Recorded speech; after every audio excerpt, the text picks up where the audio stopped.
Welcome to Sha Haiti TV Broadcasting Center. I would like to say thanks God. I'm here to introduce the show this morning. What we're going to see on the show, we're going to see segment. The reason I speak English because we have English viewer, we have Asian viewer, but that segment just in English.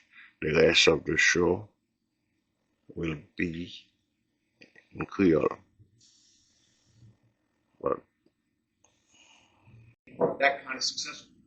My parents were very successful restaurant bar owners.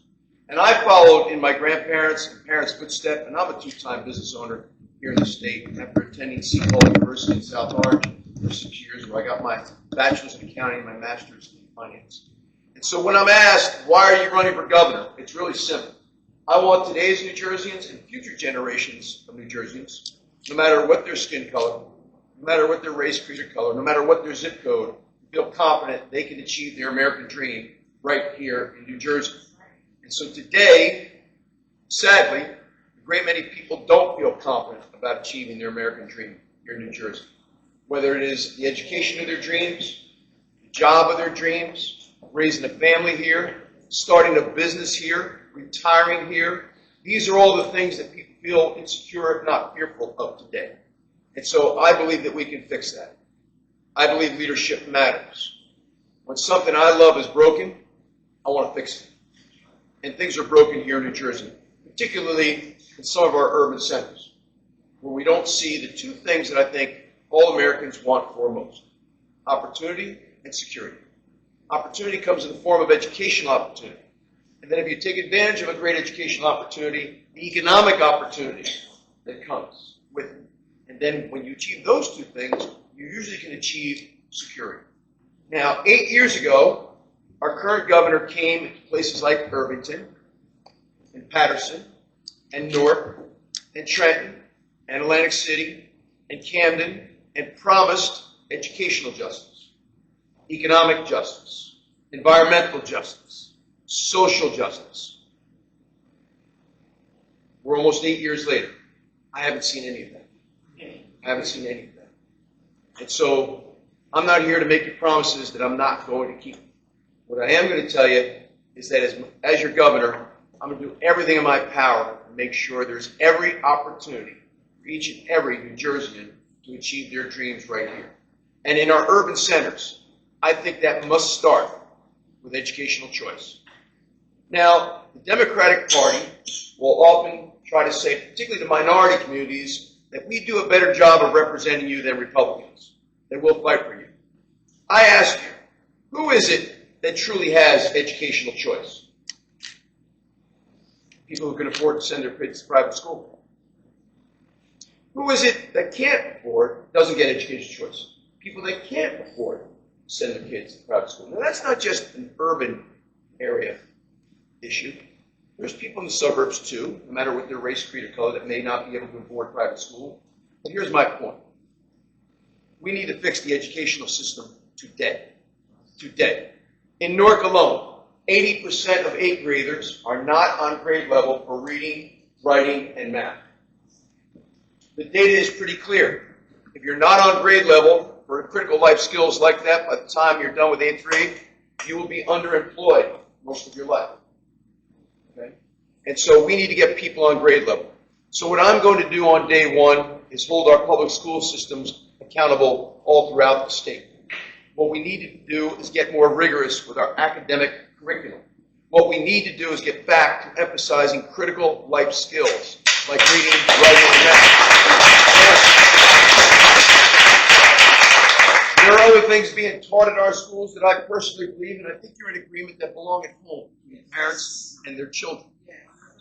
What we need in New Jersey is something that Louisiana implemented in the post-pandemic when there was so much learning loss because the schools were closed. Here in New Jersey, those schools were closed for 2 years. This is a governor that opened up our nursing homes but closed down our schools during the pandemic. I want you to think about that for a second. Let me repeat that. He opened up the nursing homes but closed down the schools. 2 years. And we had significant learning loss in the state. And so what we desperately need is what Louisiana did, and something I've been advocating for since the time of the pandemic, a high-impact curriculum. What is that exactly? If your child is behind grade level in critical life skills like reading, writing, math, we will spend the entire next marking period and the one thereafter getting them up to speed, getting them on grade level for reading, writing, and math. We need a high-impact curriculum in New Jersey. That's something we can do today. The other thing that we can do tomorrow is provide educational choice with a voucher program like we've seen in Arizona, Ohio, and Florida, and also educational choice through charter schools. Now, during the Christie era, and I didn't necessarily agree with everything that Governor Christie did, but one thing I thought he did right, he opened up charter schools in urban areas. And the charter schools in Newark are some of the best performing schools in the state. I would And like isn't to it thank interesting Panama that every for time there was a convening charter this school, briefing there's a lottery to on the determine who was humanitarian fortunate enough to and get in. child protection And situation what breaks my in heart Haiti. is each time one of those Your charter schools Excellencies, is tried to open through the The lottery, people of the Haiti demand are has in a exceeded perfect storm supply, of suffering. which means some State families authority is going back crumbling to as what gang they violence thought was a failing engulfs school system. Port-au-Prince and So spreads think about that for a beyond, second. paralyzing So what we daily can do life today is a and high-impact forcing curriculum. families to flee. What we can do tomorrow is Civilians educational are choice under through siege, vouchers and through with charter appalling schools. reports And of that is the rape first thing that we and need to sexual do, quite violence. frankly, not just in our urban areas, but all Hospitals out and state schools where a school are system under is failing repeated their attack. students. What The determines rule if a of school law system is has failing their collapsed. students? Attendance rate, The humanitarian toll graduation is rate, staggering. performance on standardized tests, 1.3 million people, readiness for career if a half child is of not them going to children, college. have Talk to fled county their clerks homes. today. When 6 million 18-year-olds are people coming in to need register to humanitarian vote, assistance. they're printing Haiti their is name on the now application. among the 5 global So if we hunger as a society have hotspots decided to stop of teaching script or highest cursive, we're concern. not going to at least teach our children how to sign their name. Aid I mean, workers, even if you have an e-document, especially do you not local have to sign your John responders, Hancock? are being Right? targeted, This is what's going on facing today. threats of So violence, first and foremost, as extortion, governor, and kidnapping. my job is to get our educational Let me be system clear. back in track all All throughout the parties state, must but particularly respect in those school international systems that are humanitarian failing law. their students.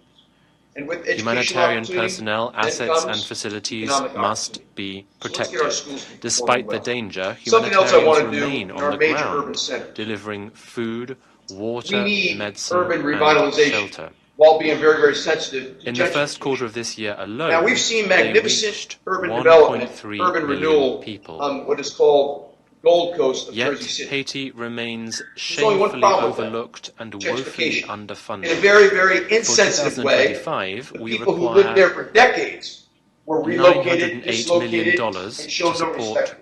If we're going to have urban 3.9 redevelopment, million the people who people. live there now have to be given the But first less than opportunity 10% to take of that has advantage been of the received, economic opportunity making that comes with Haiti urban the redevelopment. And so that's what we're going to do in our major urban centers, and in so doing, make people of all race, creeds, and color want to live in our urban centers again. Many of the suburbs that we see all throughout New Jersey are beautiful, but suburbs are not the engines of economic growth. Vibrant cities are the engines of economic growth. It's vibrant cities. Thank you.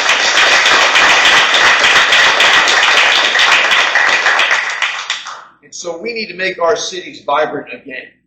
We see pockets of vibrancy. We see business owners taking it upon themselves to open up their businesses.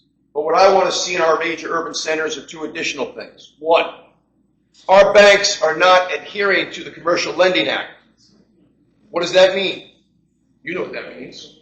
They're not making a certain percent of their loans available to minority communities in our urban centers. That was the whole point of the Commercial Lending Act, so that people of color could get access to capital. As governor, I'll make sure that our banks adhere to the Commercial Lending Act. What I also want to see us do in our major urban centers is set up an economic development authority within state government, something I call franchise universities, where you go and you can attend a course over 1, 2, or 3 months and learn how to own a franchise, right? And so with the type of urban renewal I've spoken of, and that includes low, moderate, and market rate units, and with the type of economic development I've spoken of, that really touches upon something that's critically important for our minority communities. Because in this country, you build equity through home ownership, you build wealth through business ownership. And we're not seeing that happen in our communities of color, and that's wrong. So I'm committed to making all that happen. I do want to open up the floor for questions. I'm not somebody that likes a long monologue. I prefer a dialogue. And Jessica's not allowed. This is time now for everybody, our country, to come together. We want to come together, whether it's Republican or Democrat or liberal or conservative. It would be so nice if we could come together and straighten out the world and straighten out the problems and straighten out all of the death and destruction that we're witnessing. That's practically never been like this. It's just so important, and I want to make that a very big part of our message. We're going to come together. It's going to happen soon, too. It's going to happen soon.